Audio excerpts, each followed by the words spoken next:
Dios y Padre que habitas los cielos, nos hallamos en tu presencia gracias a tu bondad y misericordia en el poderoso nombre de nuestro Señor Jesucristo. Tu palabra es viva, eficaz y más cortante que toda espada de dos filos, Señor. Por medio de esta trata con nosotros en esta hora y permite que tu palabra, Señor, quede cincelada en el espíritu, en la mente, en el corazón, Señor, de tal manera, Padre, que podamos recordarla en el momento necesario a fin de dar gloria a tu santo nombre y así levantar el nombre poderoso de nuestro Señor Jesucristo. Usa mi vida, Señor, y trata con todos y cada uno de nosotros en el nombre de Jesús. Amén y amén. Vamos al libro de Efesios, capítulo 5.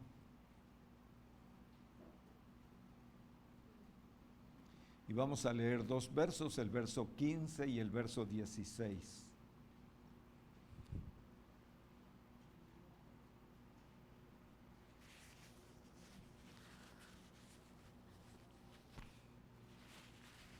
Aquí con el hermano Víctor está su hijo. ¿Cómo le dicen los hermanos? Bienvenido a la casa del Señor. Yo leo el 15 y ustedes el 16. Dice: mirad pues con diligencia cómo andéis, no como necios, sino como sabios. Bueno, lo vamos a hacer otra vez para no agarrarlos desprevenidos. Mirad pues con diligencia cómo andéis, no como necios, sino como sabios. Muy bien. Siéntese, por favor. Hoy vamos a hablar un poquito sobre la familia y su consagración. El objetivo de dicha plática es poner cimientos profundos. Esto nos ayudará a ser personas prudentes con la gracia de Dios. El mundo en el que vivimos hoy es un caos debido a que no se le pone atención a la familia, cosa que es nuestra tarea. La violencia no se da en las calles. En las calles es el resultado de lo que hay en el hogar, en la familia. La familia inicia en la violencia inicia en el seno familiar y finalmente se da en las calles. Y eso es lamentable, ¿verdad? Bien, consagrar quiere decir dedicarse al servicio de Dios en amor. Eso es consagración.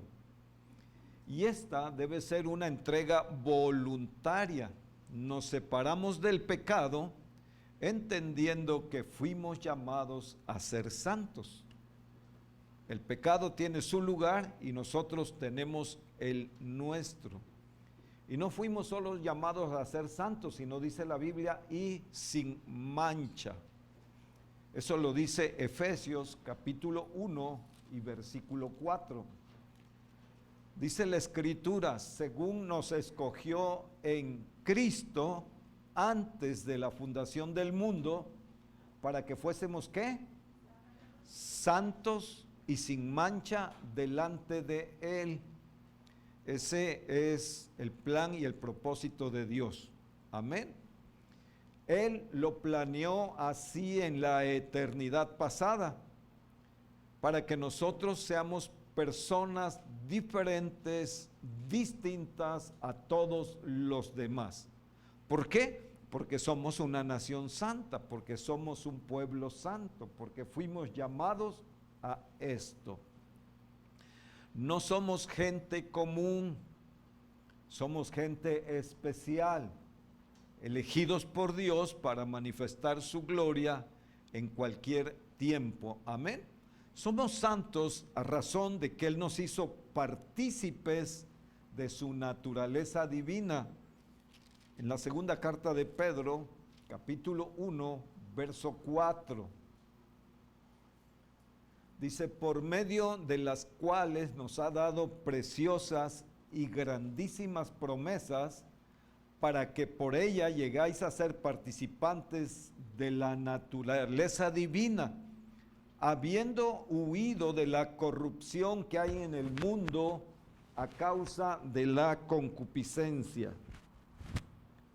Bien, cuando dejamos la corrupción de lado, entonces la naturaleza divina de Dios es parte de nosotros. Nosotros no somos personas que vivimos igual que todos los demás. Somos gente que salió de la corrupción, por lo tanto no debe existir más en la vida de aquellos que conocen a Jesús. La corrupción es parte del mundo. Nosotros no somos del mundo. Fuimos liberados o sacados del mundo para vivir acorde con el plan y el propósito del Señor Dios Todopoderoso. Amén. La Escritura nos identifica de esta manera. Dice que somos un pueblo sin mancha y sin arruga. Si gusta regresar a Efesios capítulo 5,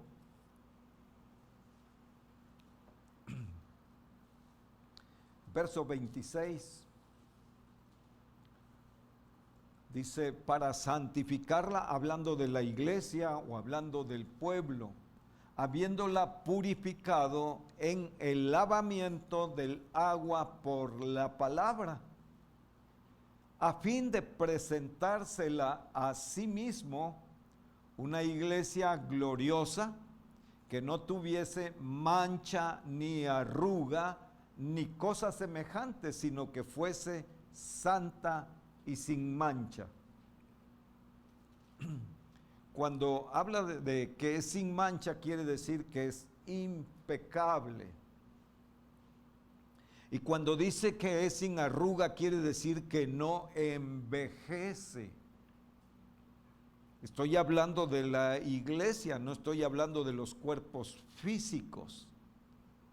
La iglesia no envejece. Esta inició hace 2000 años, o tal vez poquito más, poquito menos, y ella sigue siendo igual.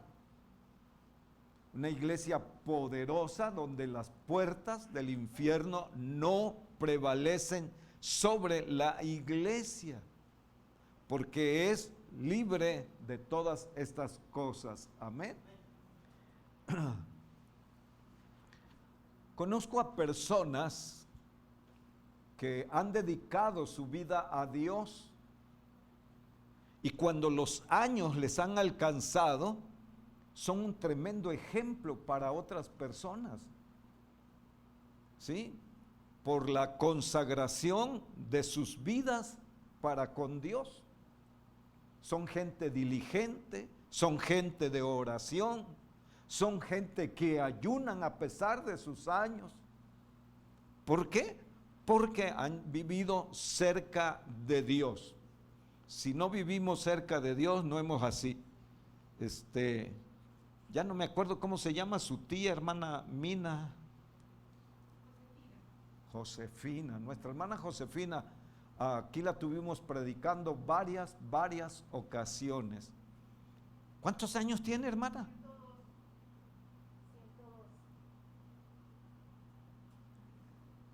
102 años. Y esa mujer, para muchos, es un ejemplo extraordinario, pero se debe a la vida de consagración que ella ha tenido a lo largo del tiempo. 102 años que Dios le ha permitido vivir, y me imagino que le juega a usted una carrera. Bendito Dios para siempre. Entonces, eso es la iglesia, ¿verdad? Algo que no envejece, que se mantiene firme para con Dios. Entonces, lo que Dios dice de la iglesia, así nos ve Dios y así quiere que seamos en todo tiempo. Recuerden, nosotros somos su novia, Él es eterno y pues su novia debe ser también eterna, santa y sin mancha. Y digo eterna porque un día estaremos con Él para siempre, amén. Una novia llena de su gloria, o lo que es Cristo mismo, un hombre lleno de la gloria de Dios. ¿Y por qué debemos ser nosotros así? Porque somos uno con Él, somos uno con Cristo. Así como Adán y Eva llegaron a ser uno, según Génesis 2:24. Dice, por esto dejará el hombre a su padre y a su madre y se unirá a su mujer y los dos serán una sola carne. Nosotros con Cristo somos eso, un espíritu junto con Él. ¿Por qué? Las cosas viejas pasaron, he aquí, hoy todas son hechas nuevas. Bendito nuestro buen Dios. Amén. Así que esta es una familia entregada, es una familia útil al Señor. Ahora vamos a ver un poquito lo que pasa en nuestra sociedad hoy en día. Las familias de nuestra sociedad en nuestro país se encuentran en riesgo. ¿Por qué se encuentran en riesgo? Por el asesinato, por la violencia, por los robos, por el secuestro, por la trata de personas, por los feminicidios, por la violencia intrafamiliar, por los embarazos a temprana edad, por el aborto, por las adicciones, por jóvenes en bandas delictivas, por la deserción escolar o digamos los nini, que son una vergüenza para la sociedad, por la depresión, por los suicidios y tantas cosas que podemos seguir mencionando. Todo esto va en aumento en una manera alarmante en los días en que nosotros nos toca vivir en esta sociedad que nos rodea. Y todas estas cosas, vuelvo a decir, no se dieron en la calle, hermano, se dieron en el hogar, en los hogares disfuncionales. Yo no sé si usted sepa que es un hogar disfuncional. Un hogar disfuncional es donde todo mundo vive bajo el mismo techo. Se pueden sentar en la misma mesa a comer, pero donde cada quien hace lo que mejor le parece. No hay autoridad, no hay sujeción, no hay obediencia. Eso es un hogar disfuncional. Papá es una figura, nadie lo respeta. Tal vez porque él no se dio a respetar o no supo enseñar respeto a los suyos. Y hay quien le dice, no, el viejo, va, qué falta de respeto, ¿no? Porque eso no debiera de ser. O puede pasar junto a él y dice, hazte a un lado, va. Cosas que se dan. ¿Por qué? Vuelvo a decir, porque esto no se hizo o no se enseñó cuando los niños eran pequeños. Y eso está mal. Si en algún momento alguno de mis hijos me quisiera faltar al respeto, ¿qué cree que les dice Olga? ¿Qué les dice Olga? No le falte el respeto a su papá. Porque así debe de ser. No se le debe faltar el respeto al padre. es la autoridad que Dios puso en el hogar. Desde luego, dicho respeto se gana, ¿sí? El respeto no se impone, se gana y se enseña. Entonces, toda esta tragedia que ya hemos visto comenzó en la familia, comenzó en el hogar. México ocupa un primer lugar en feminicidios.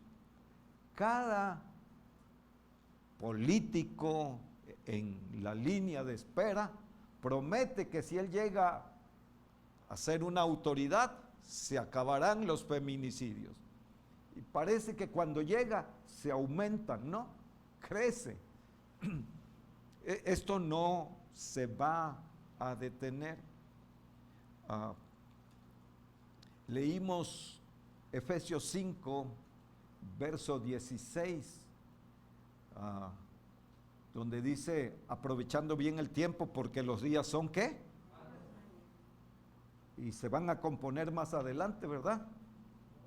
Dice que irán de mal en peor.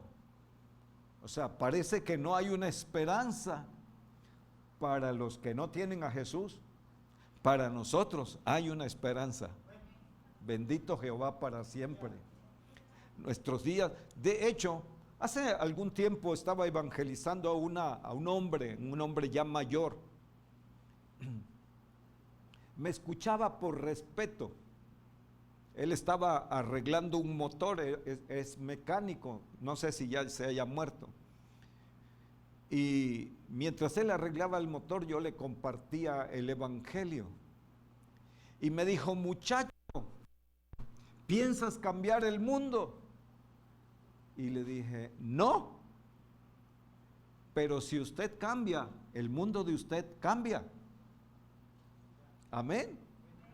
Aunque yo vivo en un mundo de violencia, la violencia no ha influido en la vida mía. ¿Ustedes han comido pescado de mar? ¿No han ido al señor Camarón por ahí? Creo que sí han comido pescado de mar, ¿verdad? ¿Y qué creen? Aunque los peces nadan en agua salada, no están salados. Así también la iglesia, aunque vive en un mundo lleno de corrupción, no puede corromperse, no debe corromperse. Bien, México ocupa el primer lugar en feminicidios, ocupa el primer lugar en violencia, ocupa el primer lugar en abuso sexual en niños y niñas. Eso lo dice la Organización Mundial. Y eso es tremendo, ¿verdad? La CNDH, o la Comisión Nacional de Derechos Humanos, dice que México ocupa el primer lugar en trata de personas. También tiene el primer lugar en homicidios dolosos, o sea, no hay justicia para esa gente. Ocupa el primer lugar en secuestros. Nosotros, donde yo soy, es un pueblo pequeño, pero han secuestrado a un montonal de gentes. Imagínense en las ciudades grandes. En México tenemos el ambiente más violento en las escuelas. Entre 24 países, México ocupa el primer lugar en este sentido. Tiene el primer lugar en embarazos entre jovencitas entre 15 y 19 años. Todo esto sucede en nuestro México lindo y querido. Somos el 9º país con más muertes por suicidio. También podemos ver a niños de 8 a 10 años drogándose, tomando licor, fumando marihuana. Estas cosas son reales. Ayer sábado, me parece, pasaba por una de las calles cerca donde vivimos con mi hija Y pasamos donde estaban enseñando a unos 8 o 10 niños. Le estaban enseñando catecismo.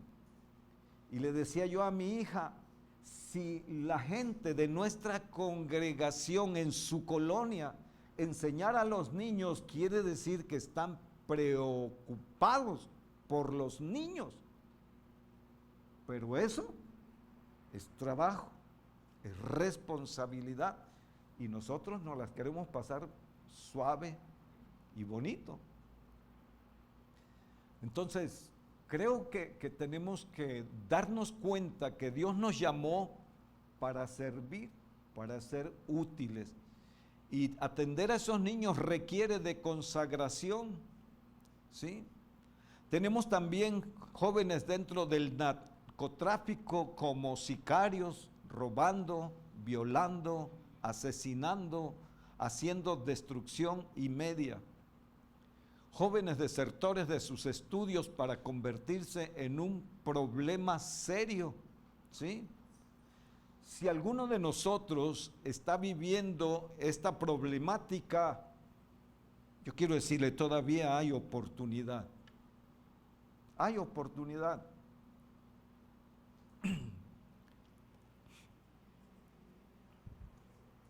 Una mujer, esto sucedió en Ciudad Juárez. Esta mujer tenía un hijo que se drogaba todos los días. Era un problema serio para ella y para su familia. Le había saqueado la casa. La mujer era cristiana. Había escuchado muchos consejos, pero parecía que nada resultaba. Un día ella determinó meterse con Dios y se fue al templo y le dijo a Dios, aquí voy a estar hasta que tú no traigas a mi hijo a las plantas de tus pies. Y la mujer se dedicó a la oración, dedicaba mucho tiempo a la oración. No sabría decirle cuánto tiempo la mujer estuvo orando. Había días que se las pasaba en ayuno.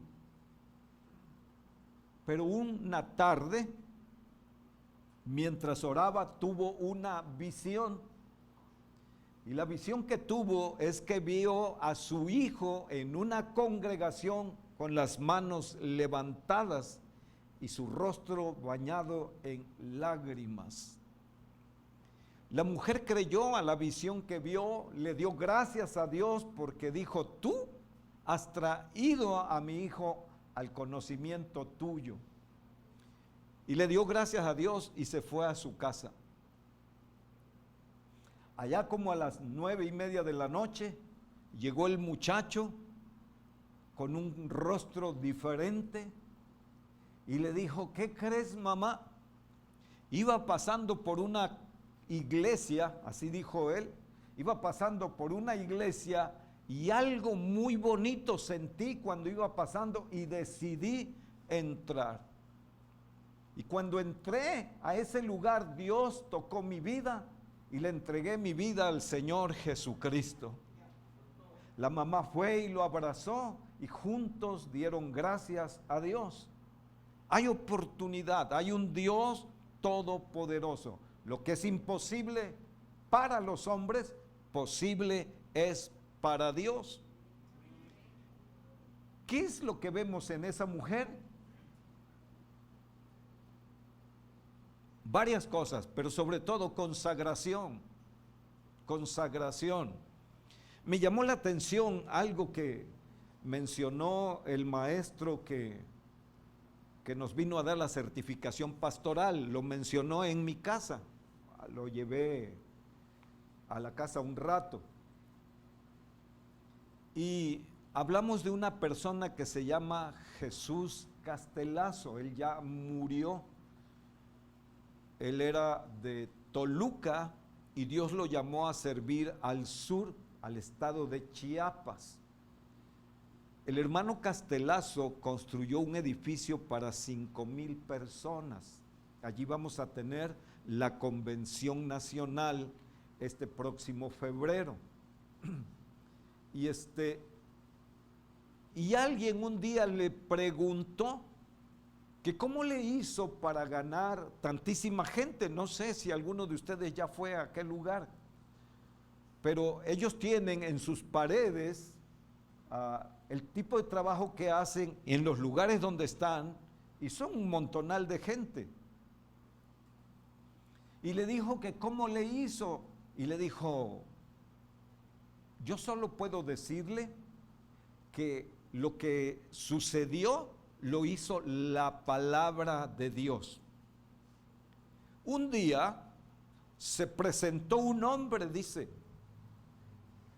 con un altero así de libretas, y le dijo: pastor, aquí está toda la Biblia escrita, la escribí a mano. A los 8 días llegó otra persona con otro altero, y así sucesivamente, dice, un sinnúmero de personas que se pusieron a escribir la Biblia en las libretas. Dice, y Dios comenzó a traer gente y a traer gente y a traer gente. El poder de la palabra es real, pero nosotros la ignoramos. Pues también Dios nos ignora a nosotros, ¿verdad? Entonces, la consagración puede hacer cosas extraordinarias y poderosas en la vida de las personas. Es verdad que Dios quiere alcanzar al mundo, pero creo que primero me quiere tocar a mí. Primero quiere alcanzarme a mí. Si no me alcanza a mí, ¿cómo va a poder alcanzar al mundo? ¿Me estoy explicando? Dios cambia nuestro interior, Dios cambia nuestra vida, y al cambiar nuestra vida hay una fuerza que no puedes resistir, fuerza que te arrastra a hacer lo que no quieres hacer. Eso es extraordinario. Bien, entonces yo quiero darles un consejo, papás. Platiquen con sus hijos, platiquen y escúchenlos, ¿sí? Si son pequeños, haz con ellos las tareas de la escuela. Miren, durante toda la semana pensé, voy a traerme algunos de los juegos con los que yo jugué con mis hijos cuando eran pequeños. Y también traerme juegos que jugamos ahora que ya somos adultos. Por ahí mi hija se encarga de poner una mesa y nos ponemos a jugar, ¿sí? Y nos pasamos un buen rato disfrutando del juego que jugamos. Cuando son niños hay que jugar con ellos al caballito. Hay que dejar que se monten sobre uno y tú gatea por la sala dándole atención a tus pequeños. También puedes colorear revistas, venden muchas revistas para colorear. Les enseñas 2 cosas. La primera, que estás con ellos. Y la segunda, a que no se salgan del contorno del dibujo. Eso lleva su tiempo, pero se logra. Y curioso, parece que su arte es comenzar a dibujar, y comienzan a dibujar. Aunque cuando crecen ya no dibujan nada, ¿verdad? Pero cuando niños lo hacen. Estas cosas, o jueguen memoramas cuando ya van creciendo. Hay unas cartas que yo quería haberme traído, que son memoramas. Haga de cuenta que hay 2 peras, hay 2 soles, 2 caballos, ¿verdad? Y tú levantas una y levantas un caballo. Entonces, si no han levantado el caballo, no saben, levantas al azar una carta y no es, ¿verdad? Entonces tienes que regresar la que levantaste, porque no era. Pero la otra persona levantó el sol Y buscando el sol, nada que le atina al caballo. Ahora tú sabes dónde está el caballo y dónde pusiste tu carta que tiene el caballo. Entonces tú agarras otra vez el caballo y ya sabes dónde está, si te acuerdas, por eso se llama memorama. ¿Me explico? Cuando ya crecen, se puede jugar con unas cartas que se llaman uno. Eso mero ni yo sé jugarlo bien. Pero esas cartas se llaman uno. Tenemos ¿cómo se llama el que le aprietas? ¿Cómo? El de las luces. Es un aparatito que tiene en medio una pantalla. Por eso les digo, me lo quería yo haber traído, porque así lo veían y no tengo que estar explicando. Y lo aprietas y comienza a correr una luz. Y tienes que volverlo a apretar para que la luz caiga en medio. Si cae a un lado, te contesta, fallaste. ¿Me explico? Y todas las veces que fallas, eso te va a decir, ya casi. O puedes jugar dominó, o puedes armar rompecabezas. Los rompecabezas para niños, mire, así son las piezas grandotas. Para adolescentes son más chicas y para gente adulta ya son más chiquitas y vienen a ser hasta de 500 piezas. Mira, te pasas un rato agradable. Hay otro juego que se pone una carta aquí y se llama Adivina quién. Todos esos juegos nosotros los tenemos y te estoy mencionando, yo creo que la mitad o menos de los múltiples juegos que tenemos. Como adultos jugamos, a veces Abby va con nosotros a la casa y su familia y ahí estamos jugando, ¿va? Ahora a veces involucramos aquí a Ángel que anda queriendo ser parte de la dinastía. O mis sobrinos, me explico. No tiene nada de malo hacer ese tipo de juegos, tu mente se ejercita y te pasas un buen rato con los tuyos. Requiere de tiempo, lógico, hay que apagar el televisor y hay que atender esto. Cosas que todo mundo debiera de hacer, porque esto es necesario. Ok, si tus niños son pequeños, haz con ellos la tarea de la escuela. Sé paciente, manifiesta cariño, porque si no, pues entonces en vez de ayudarlo, lo vas a atrasar y se va a dar cuenta tu hijo que no le tienes paciencia, que con tus amigos puedes platicar horas, pero con ellos no. Y eso es lamentable y es triste, ¿verdad? Un niño que recibe amor y cariño es un niño alegre, es un niño que se siente seguro, es un niño que tiene confianza, es un niño que vive tranquilo, sabe lo que quiere, sabe hacia dónde va, porque le pusiste buenos cimientos. Y dedicarse a Él es consagrar tu vida a tu familia. No solo se consagra a Dios, también a la familia, como algunos consagran su vida al trabajo. Entonces, tenemos que poner cuidado a estas cosas que son importantes y necesarias. Si el mundo hiciera esto, tendríamos una sociedad distinta y diferente. Pero todos esos sicarios, malandros, violentos, es porque no tuvieron atención en su casa. No les dieron atención. A lo mejor pueden decir, no conocen del Señor, pero no se necesita conocer del Señor. Se necesita entender que como padre tengo una responsabilidad, que no es darles de comer ni calzarlos, Eso cualquiera puede hacerlo. Entonces, esto es importante, ¿verdad? ¿Por qué los niños son alegres, tranquilos, seguros, despreocupados? Porque papá y mamá se preocuparon por él. Lo atendieron en su tiempo y en su momento. Hace muchos años, amados hermanos, yo todavía no me casaba. Son muchos años, ¿verdad? Prediqué un mensaje domingo. En aquel tiempo comenzábamos el culto, me parece que a las 6 de la tarde. A las 4.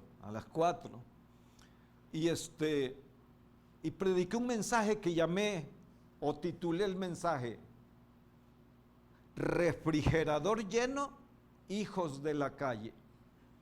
Y fui muy explícito. Tan explícito fui que allá afuera me esperaron 4 hermanos. Y estos hermanos me dijeron: nosotros no estamos de acuerdo con lo que usted ha predicado. ¿Por qué prediqué hijos de la calle y refrigerador lleno? Porque papá y mamá se dedican a trabajar y los hijos se los llevan a la abuela, a la tía, o los llevan a un, ¿cómo se llama? Donde cuidan niños. A una guardería.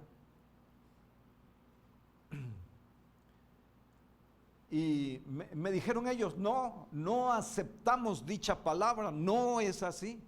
Y le dije: no la puedo demostrar, necesitan pasar cuando menos 15 años para que ustedes se den cuenta que lo que estoy diciendo ahora es real.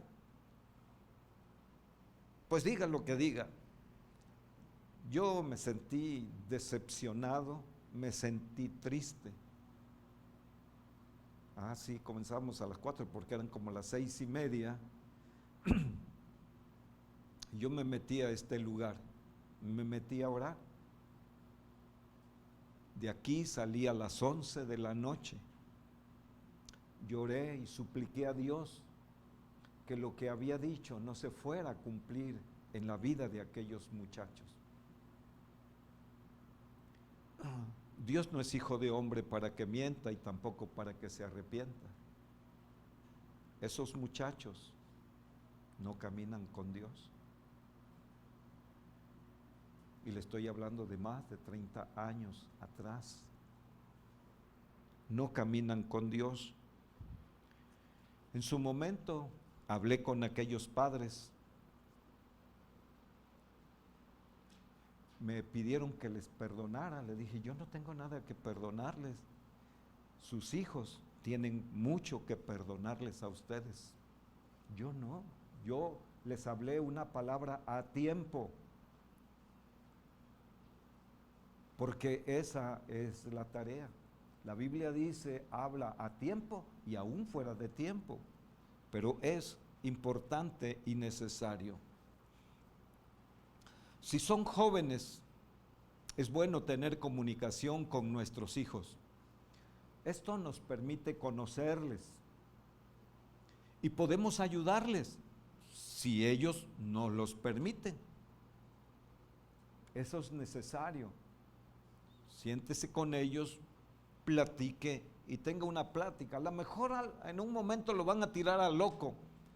Hay una persona que pastoreo vía teléfono, es de otra ciudad, y me dice: pastor, mi hijo no me hace caso. Y ya le pregunto: a ver, dígame qué le dijo. Y me dice: pues ¿cómo te va a hacer caso si lo estás regañando? No lo regañes, oriéntalo, aconséjalo, permite que él platique contigo. Dale su espacio, dale tiempo. Es más, le dije: llévatelo a comer una nieve. Dile: vente, hijo, vamos a comer una nieve.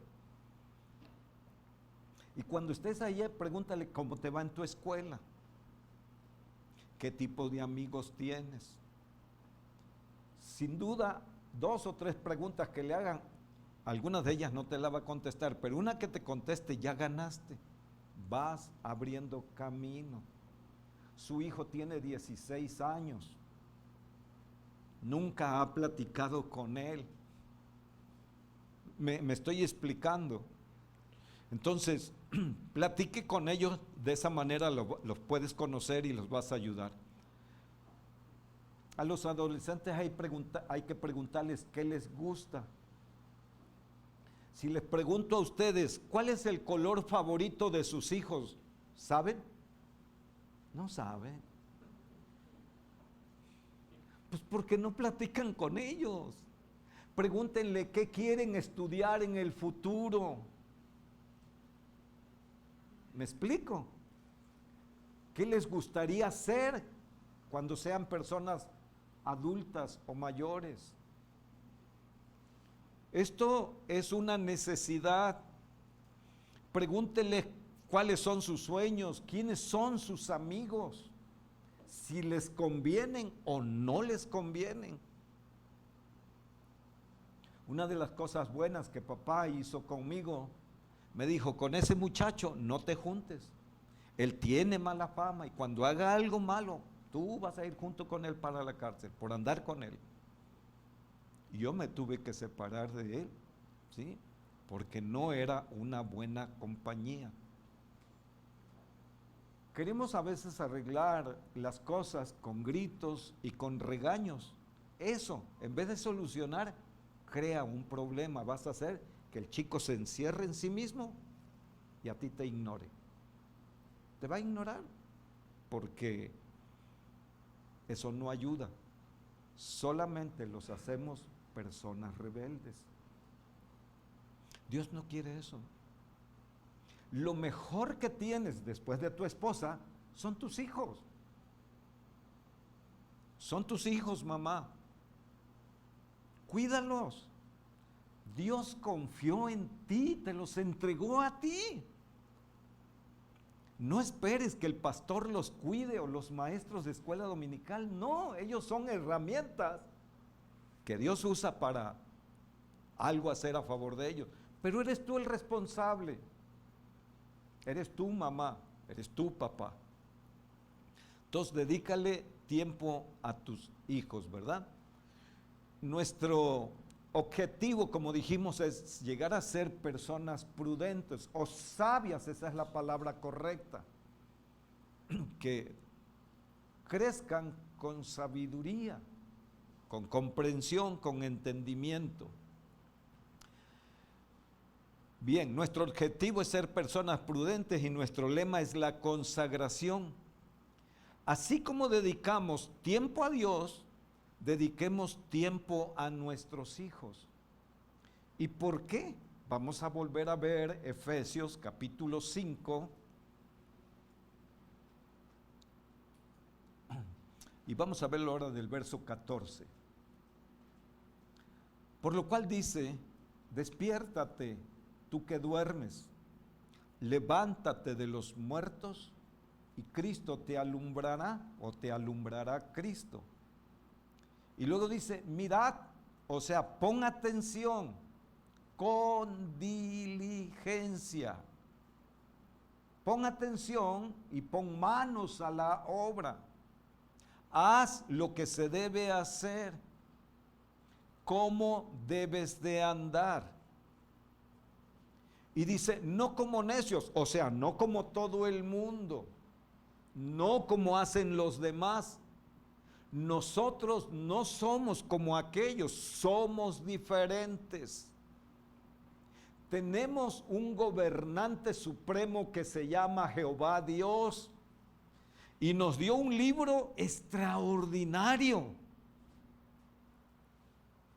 No hay problema que tú enfrentes que no tenga solución aquí. Claro, hay que buscarlo y eso no tengo tiempo. Sí tienes tiempo. Tienes tiempo para comer. Tienes tiempo para dormir. Es más, a veces te vas de días de campo. Sí tienes tiempo.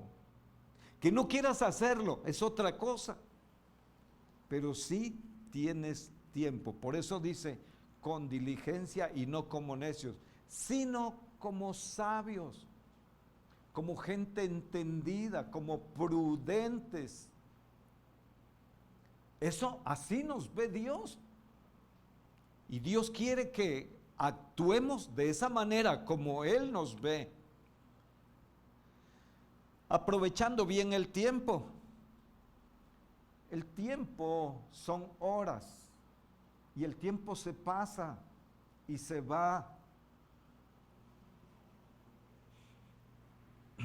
Esta mañana que me levanté y oraba porque iba a hablar sobre esto.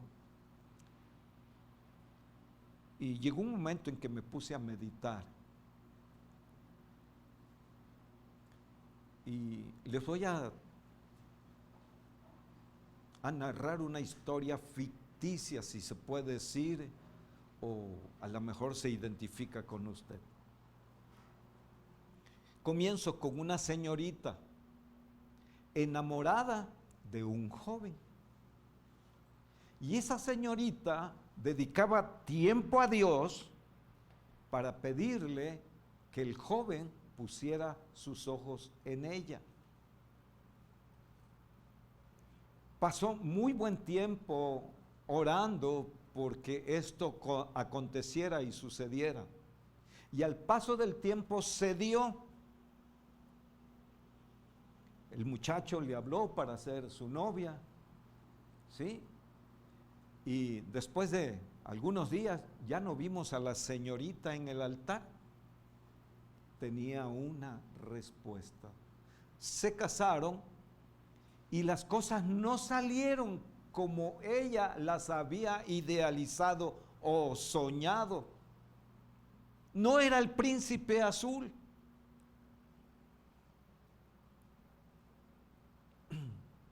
Ahora quiero que me escuches en mi reflexión. Dios le permitió tenerlo a él para que Dios iba a usar a esa hombre o a esa muchacho para normarla a ella, cosa que nunca entendió. Qué curioso y qué extraordinario. Escúchenme, yo me casé con una muchacha muy joven, 20 años menos que yo. Y he aprendido de ella un sinnúmero de cosas. Me ha enseñado un montón de cosas buenas que me han ayudado de una manera excelente. Pero yo decía, tú, mocosa, ¿qué me vas a enseñar?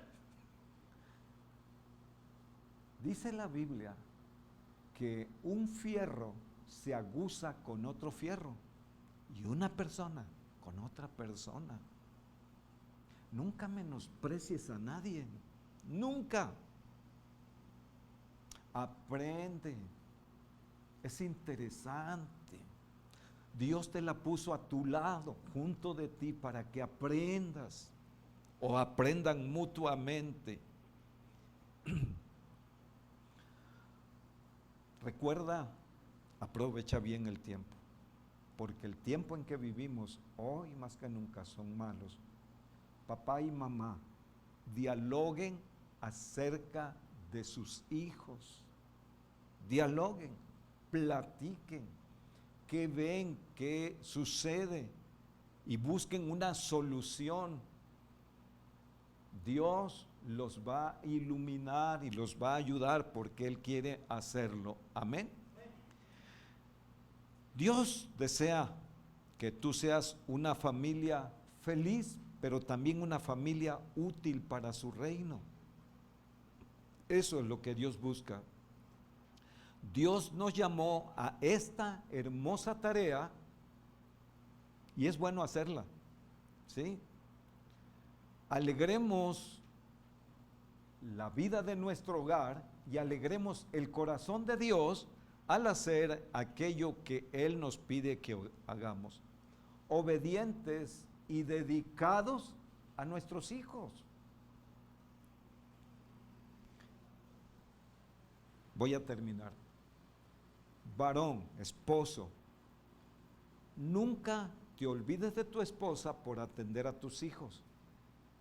Tus hijos un día se van del hogar, tú seguirás con tu esposa. No la descuides, cuida de ella. Pero también al final, cuando ellos se vayan, tú te sientas orgulloso de que tienes buenos hijos y que caminan por el camino de Dios. Amén. Entonces, esta es palabra de Dios para nosotros.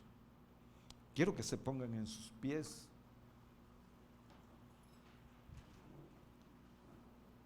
Quisiera darles un consejo: no prometan nada.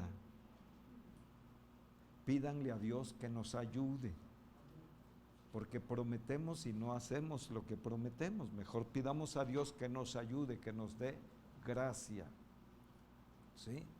En la finalidad de que podamos llevar a cabo lo que Dios quiere y desea.